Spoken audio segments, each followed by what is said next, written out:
Hello, everyone. I hope you all are doing well and that this video finds you whenever you have time for it.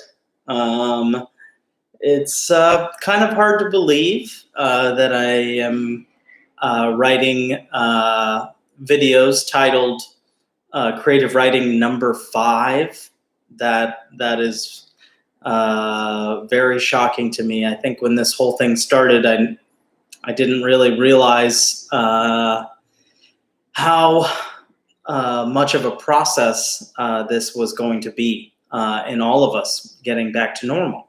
But I definitely am discovered today that when I sat down to do some creative writing, that I had plenty to say. Although I also discovered that I was really lacking a clear focus in my writing today.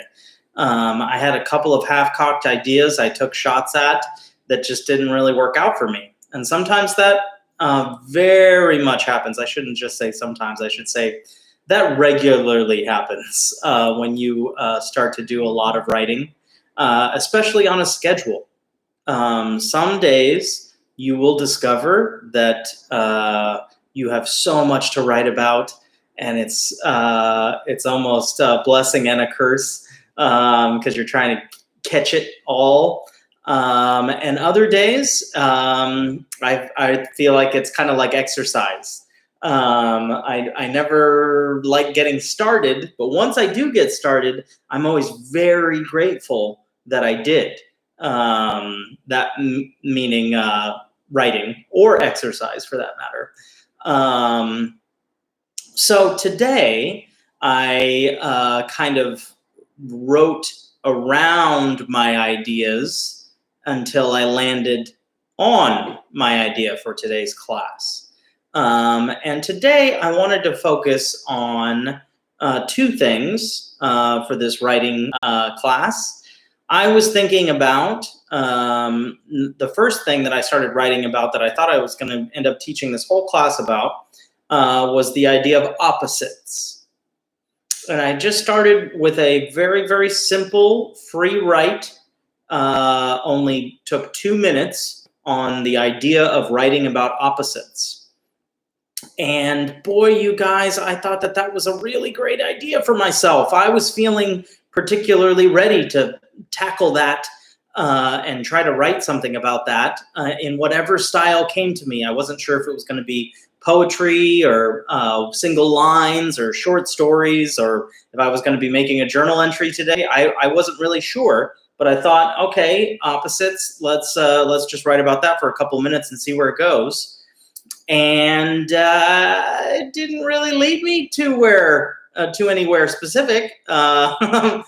But I am going to share with you guys, nor did it lead me to any of those forms of writing. So I didn't end up writing poetry or short story or journal entry. I just ended up writing a list, which is perhaps one of the simplest forms of writing, is to just make a list of things. But my list, I did try to remain creative in approaching my list. So I'm going to share with you guys my first piece of writing that I did today, and then where that took me, and why my second piece of writing is very, very different from my first piece of writing. But here's my 2-minute prompt on the word opposites.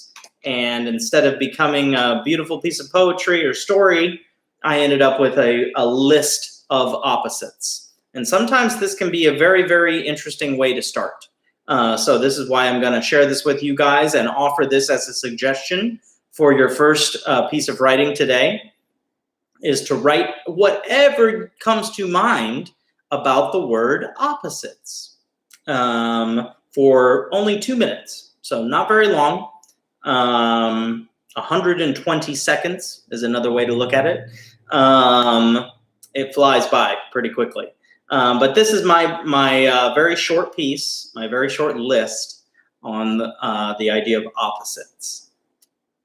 light and dark, black and white, red and green, bold and subtle, true and false, sense and nonsense, front and back, jumbo and microscopic, always and never, worked and unworked, order and chaos, precise and random, with and without, together and apart.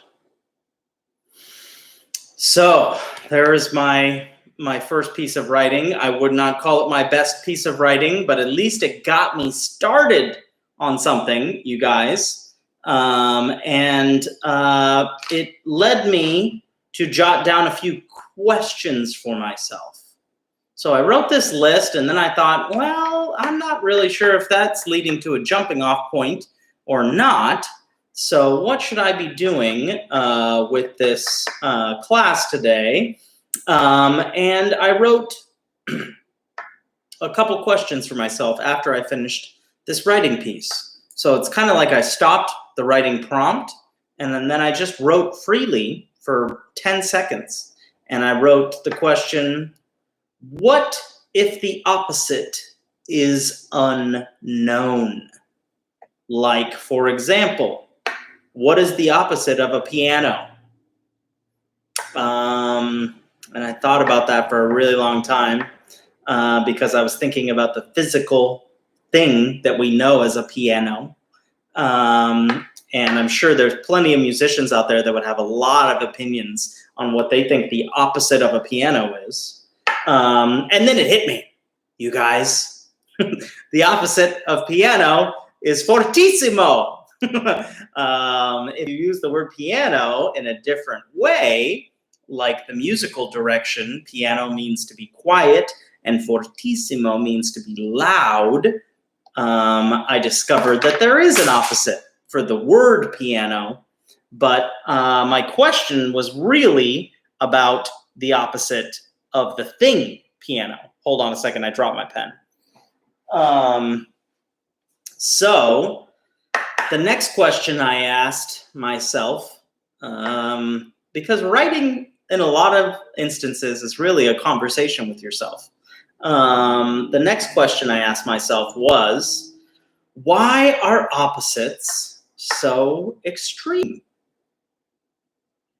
And by that, I was trying to really ask myself, in thinking about my list of opposites, if they're, when we think about one thing and then we think about its opposite, we normally place it very far away from that thing.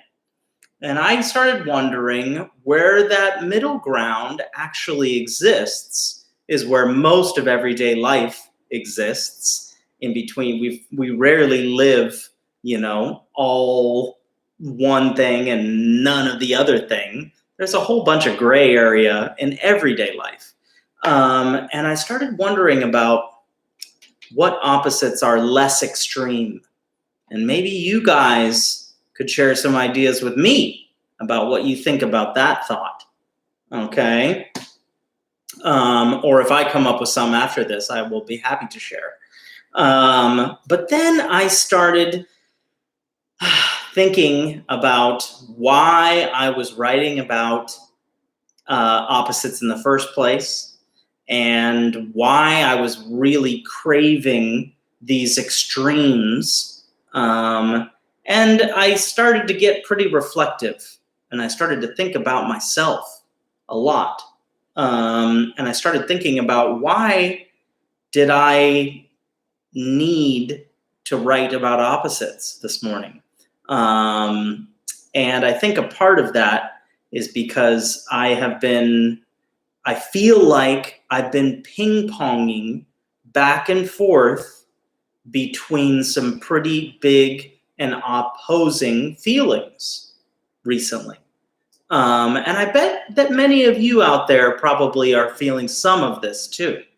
And And I think that in times like these, now more than ever, we need to be okay with ourselves feeling some very opposite things. And this kind of thing came up in our big group discussion on Monday, which was really wonderful for those of you who could join us. And I hope that more will be able to join us soon. But we were talking about having good days and bad days. And I think that's true for all of us. I know I certainly am having my good days and bad days while we're all weathering the quarantine together. And I think that we are all living with a lot of different feelings going on all of the time, and that nothing is wrong with that is very important to remember. Another thing that came up in our meeting was that your feelings are never wrong. And I was trying to connect with that thought. And I realized that while I have been talking a lot with friends and family over the last couple of weeks, which has been really, really nice, and I highly recommend for those of you who may not have connected with people that you haven't connected with for a long time, I highly recommend just going through your phone records, or not phone records, sorry, your phone contact list in your telephone, and maybe trying to give somebody a call that's in that contact list that you haven't talked to in a really long time. Just out of the blue, surprise them, and just call them up just to talk with them and say, hey, check in, make sure everybody's safe and healthy, and just let that person know that you were thinking about them that day. I think those kinds of interactions are really, really important right now. And I think that I know the people that I have been calling over the last couple of weeks have been very grateful to hear from me just out of the blue, and also to just have a conversation with someone they haven't been conversing with for a while, and kind of catch them up on what you're up to and what you're doing, and what maybe they can catch you up on what they're doing. So I was realizing that even though those conversations have been really, really good for me and good for my heart, I think that I needed some advice today, you guys. More so probably than other days. I was just feeling like, wow, I could really use some advice, just as far as what to do with oneself in these times when you find yourself with a lot of extra time and a lack of possibilities of where to go and that kind of thing. And then an idea occurred to me about this class and about creative writing for today. And this idea led to someplace pretty cool, and someplace that I want to share with all of you. I would like those of you who are interested in doing it to take a moment and write down some advice from you to you. Yeah, kind of an interesting idea. And it led me down a very, very interesting path. And I'm going to share my second piece of writing with you guys in just a second. But I want to reiterate what my writing prompt for the second piece of writing for you all today is. And I would like you to think about what advice is, number one. What does it mean when someone gives you advice? There are lots of different ways to answer that, but some of the first things that comes to mind for me is I've received a lot of advice from my parents over my entire life. And my parents are really good at giving me advice because they know me very, very well. Sometimes I want to hear their advice. Sometimes I don't want to hear their advice. But I am always grateful when their advice comes my way, because it kind of helps me think about things a little bit differently, which is always good perspective for all of us. But advice is really kind of offering a different perspective, offering an opinion on something that might help. Advice is typically meant to help someone. And so I think that we all have the power today to help ourselves a little bit and try to give ourselves a little bit of advice. So in order to do this, imagine for a second that you are a good friend of you. Okay? That's kind of interesting.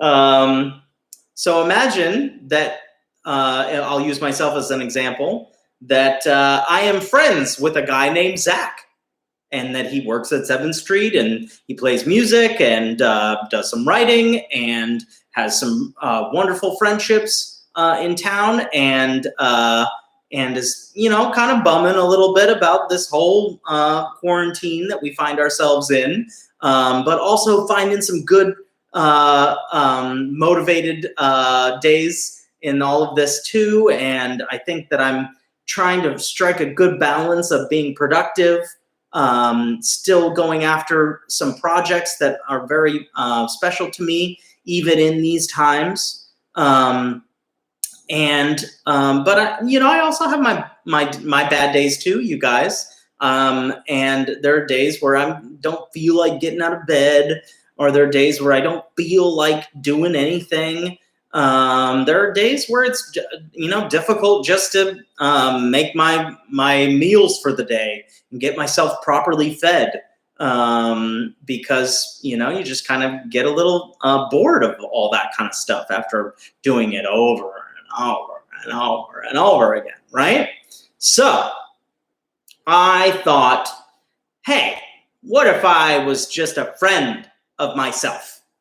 And what advice would I want to give to myself if I were a friend of me?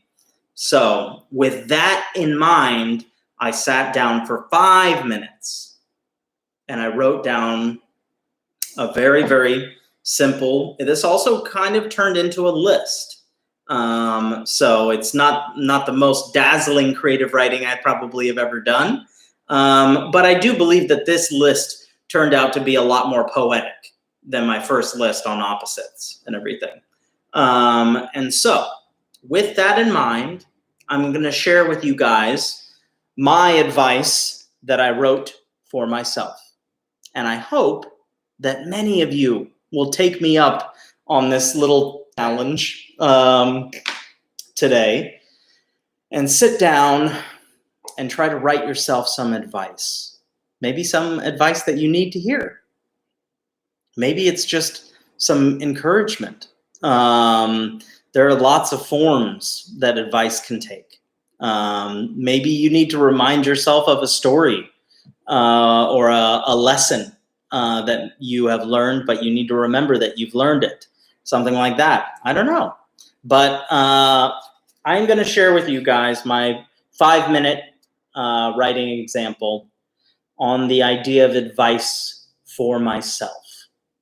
Okay? And I want you all to try to take a shot at this, those of you who are interested in doing some writing today or whenever you watch this, and see if you can come up with some advice for yourself.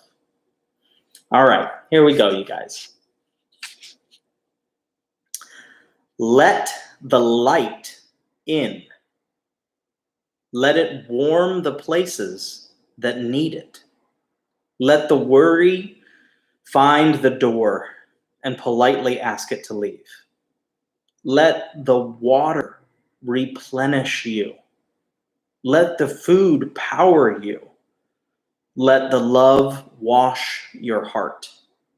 Let the grooves fill your shoes. Let the friendships grow.